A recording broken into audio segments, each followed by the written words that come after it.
Guys, for today's video, ayan, kasi puputol kami ng tuyong sanga ng kamyas, kasi nga yung pusa lagi naakit sa bubong namin, guys. Ang baho doon sa aming kusina.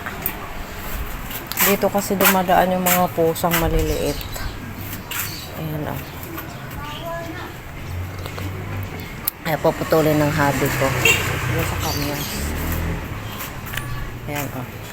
Umakyat kasi yung pusa sa bubong, sobrang baho. Alam nyo naman ang tae ng pusa, napakabaho.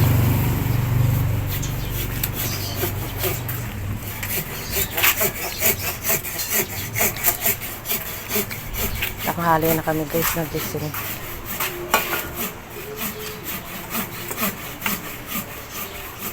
Ayan, puputulin na.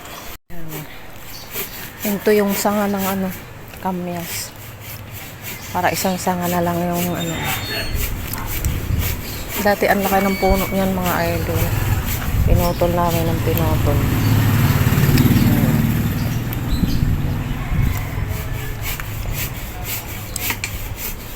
Kasi nga dyan dumadaan yung mga pusa. Natae dun sa bubong, ang baho. Amoy na amoy sa namin, sa kusina. Yung kusina namin, guys, natulo pa. Gawa ng dito kasi yung mga bahay talikuran. Yung niya, mga gilid-gilid. Tumatagas yung ulan. Kaya nakakadiri kapag umulan. Nandun pa napatapat sa lababo. Kaya pinuputol namin para wala nang akyatan yung mga pusa. Dami kasi mga pusa dito sa amin, guys. Mga pusa ng kapitbahay. Buti na lang at may lagari. Talas na. Sipag pa naman mamunga ng lamyas namin na yan. Oh. Dami ng bunga sa puno. Ayan. Daming bunga. Pinuputol ng hubby ko. Ayan, diyan kasi siya tumutungtong, tapos akyat sa bubong. Ayan, ayan ang bubong namin, guys. Ayan bubong namin na yung palitan na.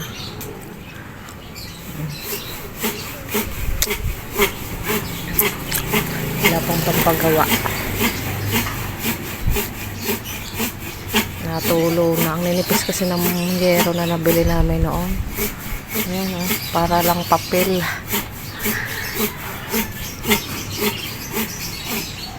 Ayan, malapit na siyang maputol. Para wala nang daanan yung pusa. Alam nyo naman, napakabaho sobra ng tae ng pusa. At sa ilong.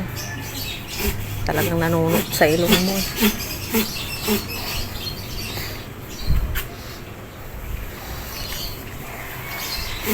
So, kung nagustuhan nyo itong aking video, pa-share na lamang po at paki-like na rin. And thank you. And God bless po.